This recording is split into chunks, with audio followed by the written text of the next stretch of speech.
Здравейте, приятели! Обратно сме в Лондон. Вие гледате младежкото предаване Магнит. Това е сезон 4.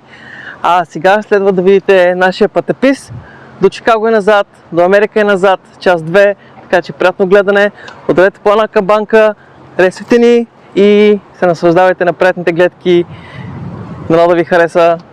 Поздрави от Лондон! Мисля, че е време вече да раздигнем завесата и да ви кажем къде бяхме през месец май 2025 година. Бяхме във водната столица на Америка, а това е Уисконсин Делс.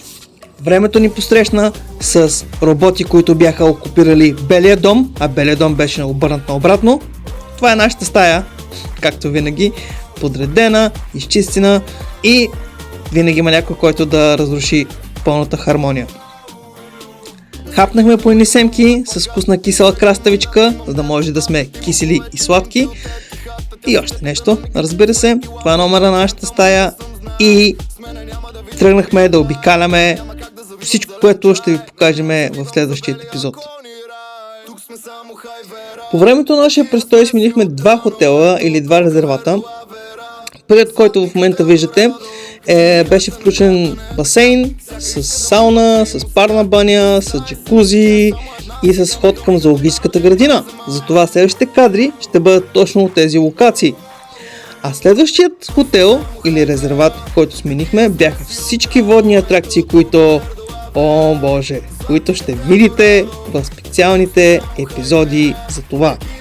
Хапнахме по едно мексиканско, обиколихме няколко магазина за детски играчки, за хартии и така нататък и се отправихме към магазина за Monster.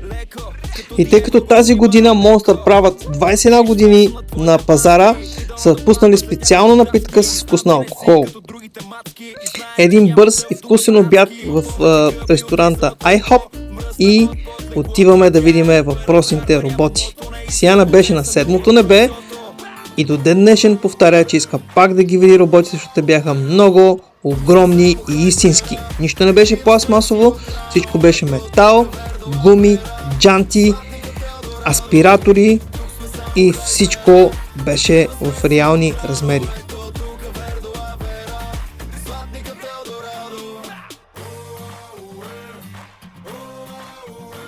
На следващите снимки ще ви покажем нещата, които пробвахме в Америка, които ги няма в Европа, няма ги в България и в Англия. Това са следващите тези вкусовете на Monster, тяхните сладки неща, алкохолните напитки, които ви казах на Monster, кратка дрямка и обличане и отиване на следващите разходки.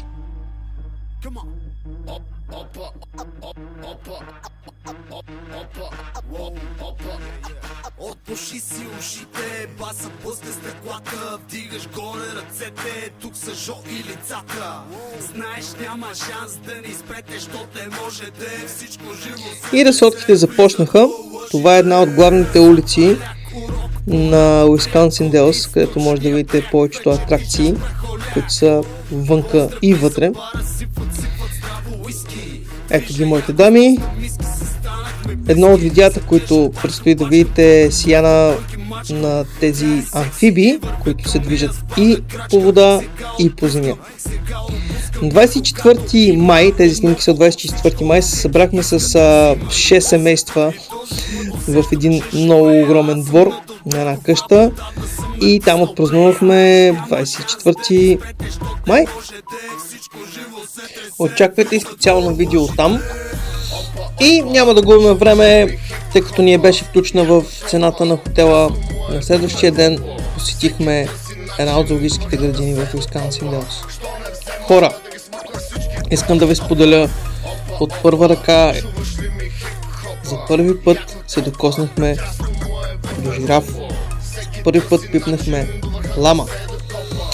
Толкова близо бяха до нас, че буквално с по един морков ти можеш да ги прилъжеш до себе си и да ги докоснеш.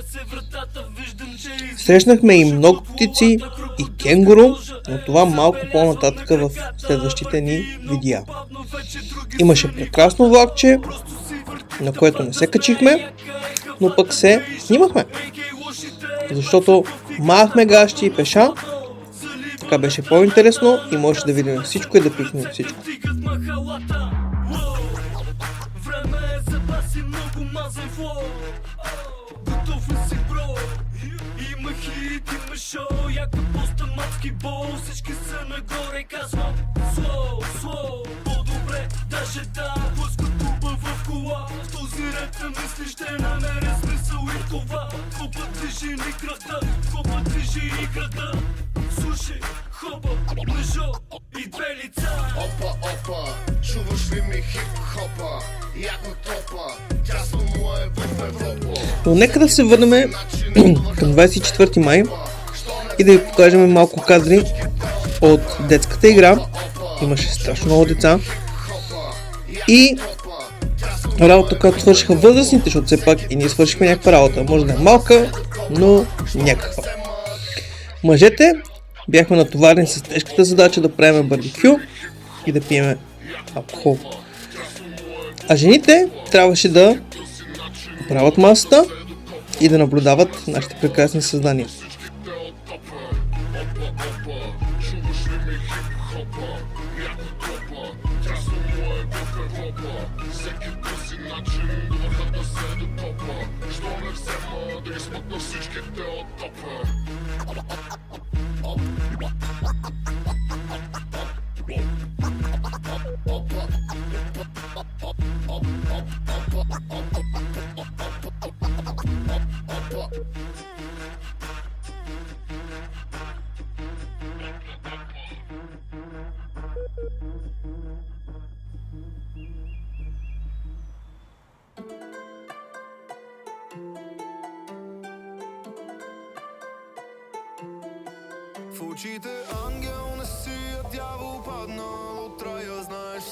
А за десерт нашите любезни домакини бяха подготвили голям огън, на който направихме любимец за всички американски деца и не само.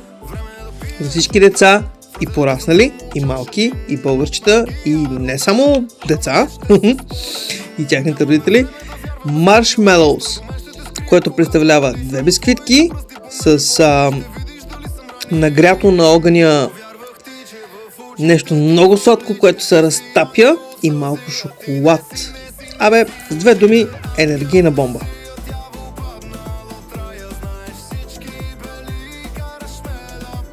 Благодаря ви отново, че изгледахте това видео. Не забравяйте да се абонирате за канала, да харесате нашите видеа и в следващото видео ще видите за втората част от нашия престой в този резерват, който се казва Wilderness. Там са всичките водни атракции, парзалки и прочее. Така че много ви благодаря и приятно гледане.